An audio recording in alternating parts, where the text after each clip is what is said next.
நான் சவால் விடுறேன்.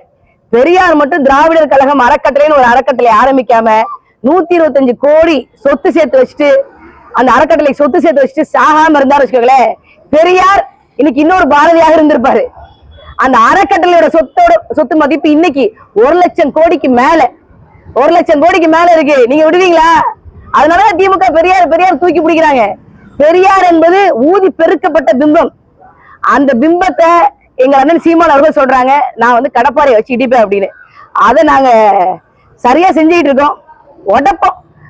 பெரியார் ஒரு ஊதி பெருக்கப்பட்ட பிம்பம், திராவிடம் ஒரு ஊதி பெருக்கப்பட்ட பிம்பம். தமிழ் தேசம்னா இந்த மண்ணையும் மக்களையும் வாழ வைக்கக்கூடிய ஒரு சித்தாந்தம். அந்த சித்தாந்தத்தை தான் நாங்க நாம் தமிழர் கட்சி பிள்ளைகள் நாங்க தேர்ந்தெடுத்து மக்களுக்காக வேலை செஞ்சுட்டு இருக்கோம். உறுதியாக நாங்க வெல்லுவோம். இந்த மண்ணுல திமுக வென்றிருக்கு, அதிமுக வென்றிருக்கு, கம்யூனிஸ்ட் வென்றிருக்கு, காங்கிரஸ் வென்றிருக்கு, பாஜக வென்றிருக்கு.